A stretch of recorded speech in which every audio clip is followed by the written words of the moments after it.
안녕하십니까. 네트워크 애널 김길중입니다. 오늘 분석해 볼 회사는 한국아미 공정거래위원회에 들어가셔가지고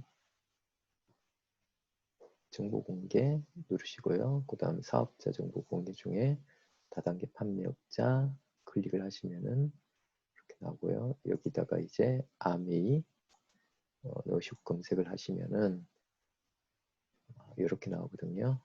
여기서 한국 아미를 다시 한번 클릭을 하셔야 전체적으로 현황을 볼 수 있습니다. 2019년도 분을요. 자, 일단 보니까 1995년도 7월 20일 날 등록이 됐고요. 나이로 치면은 25살 정도 됐네요. 근데 이제 네트워크 쪽으로 보면은 나이가 꽤 많이 연륜이 꽤 많이 묻어나는 그런 역사를 가졌겠네요.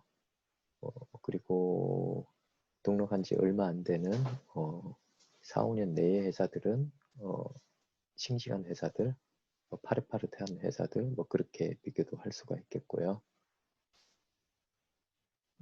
대표이사들이 좀 2017년에 바뀌었고 2019년에 바뀌었고 또 2019년에 또 바뀌었네요. 어떤 뭐 정책적인 그런 부분이라든지 아니면은 어떤 실적에 대한 그런 부분들 그런 여러 가지 속사정은 있겠죠.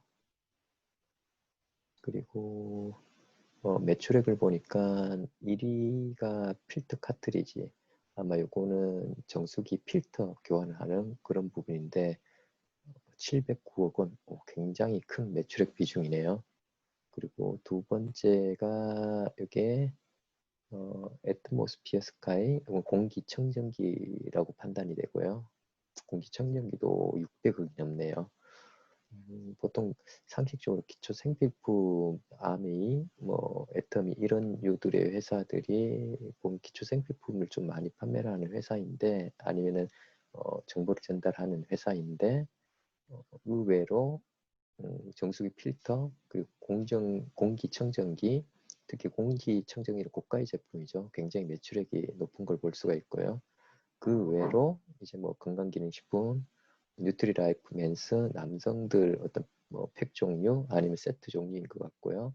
그 다음에 밸런스 위신 이것도 어떤 세트 종류인 듯한데 그리고 가장 유명한 더블렉스 역시 매출액 자체가 5위 안에 드는 역시 인기 제품임에는 틀림이 없네요. 자, 그리고 재무제표상 매출액이 약 1조 1320억 정도 잡혀 있네요. 재무제표상 매출액 그렇게 돼 있고 총 지급률, 후원수당 지급률이 33.92%. 또 반풀이나 환불 이게 약 309억 원 정도네요. 그럼 약 매출액 대비는 한 2.7% 정도 그 정도 되겠네요. 보통 초창기 회사들이 좀 반품률이 좀 높은 편이고요. 그리고 팩 위주로 사업을 하시는 그런 회사들이 또 반품률이 상대적으로 좀 높이 나오더라고요. 그리고 또 특히 뭐 충동적으로 그렇게 물건을 구매를 했다가 제품을 구매했다가 또 환불을 하는 그런 심리적인 요인도 굉장히 많이 작용을 하는 그런 항목이겠죠. 그리고 전체 등록 판매원 수는 115만 명 가량. 회원 가입자 수겠죠. 어떻게 보면 판매원 수보다도. 그리고 수당을 지급받고 있는 판매원이 약 44만 명. 이분들이 어떻게 보면은 사업자의 개념일 수가 있겠죠.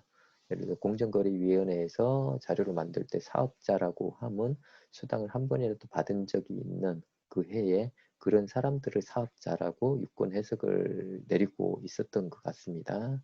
그리고 당기순이익은 약 500억대, 514억, 그렇게 많은 511억이네요. 매출액 순이익률 자체가 5%대가 안 되는 걸 봐가지고 회사에서 그렇게 많이 남기는 것 같지는 않고요. 자, 그리고 아미 같은 회사도 이렇게 공정거래위원회에서 시정조치라든지 이런 위반을 좀 했네요.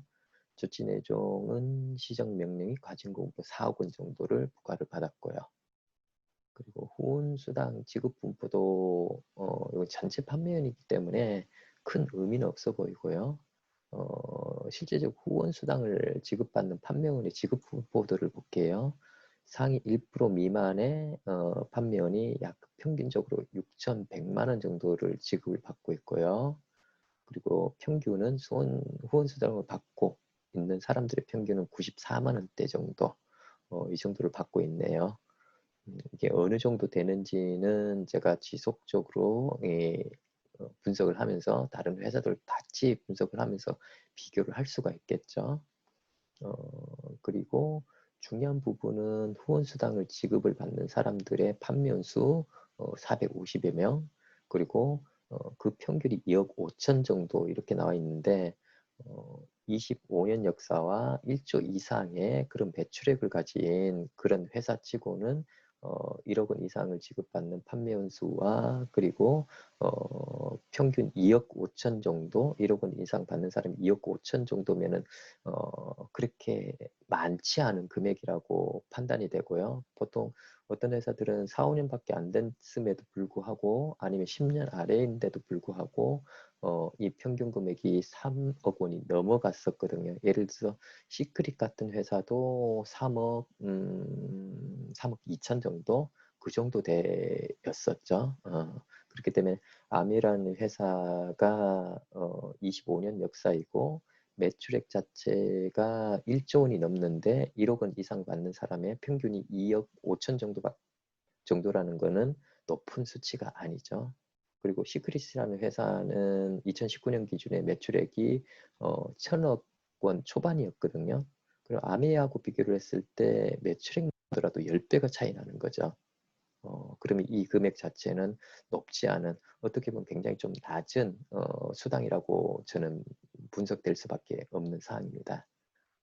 요 부분을 조금 종합적으로 다시 한번 정리를 해보면은 잠시만요. 새로 공유를 해서 제가 정리한 거를 한번 보여드리겠습니다.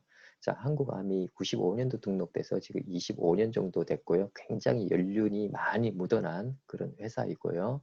그 매출액은 재무제표 기준으로만 제가 봤습니다. 부가가치 포함은 안 하고요. 1조 1,321억 원이고 환불 요청을 한 금액을 퍼센트로 보니까 약 2.73% 정도 되고 전체 회원수 115만여 명, 수당을 실질적으로 받은 사람은 44만여 명. 그래서 일단 전체 회원, 전체 매출액의 전체 회원 수를 해서 단순하게 객단가를 보니 약 98만 원 정도가 됐고요. 수당 받은 사람들 기준으로 해서 객단가를 보니 254만 원 정도였습니다. 그리고 후원 수당을 받은 사람들의 1% 내의 사람들을 보니 약 6,100만 원 정도를 받았고요. 후원 수당률 그거를 이제 매출액으로 나눠 보니까 0.054%. 이 율 자체가 과연 어느 정도 높이 다른 회사하고 비교했을 때 높을지는 제가 지속적으로 한번 회사들을 분석을 해봤을 때 충분히 비교가 되겠죠. 예. 그리고 후원 수당이 그 지급받는 사람들의 평균으로 치니 94만 7천 원 가량을 후원 수당을 지급을 받고 있었고요. 그리고 1억 원 이상의 숫자는 1억 원 이상 후원 수당을 받는 사람의 숫자는 450명. 보통 이게 수당 받는 사람의 1000명 중 1.3명이 1억 원 이상이더라고요. 그렇게 보면은 사실 사업자 수 수당 받는 사람들이 44만 명이면은 약 580여 명 가까이 570명 정도 나와야 되는데 그 수치 자체도 조금 낮은 것 같습니다. 물론 금방 말씀드렸던 거는 어떤 뭐 신뢰도라는 신빙성 자체는 그렇게 있지는 않고요. 제가 그냥 숫자적으로만 비교를 한 부분이니까 참고만 하시면 될 것 같고요. 1억 원 이상의 평균 수당은 2억 5,300 정도 이렇게 나와 있습니다. 자, 오늘은 아미, 한국 아미에 대해 가지고 전체적으로 분석을 해보는 시간을 가졌고요. 내일이나 다음에 기회가 있다면은 그 두 번째 1위가 아미였고요. 2위가 애터미니까 애터미에 대해 가지고 이런 식으로 한번 분석을 해 보겠습니다. 감사합니다.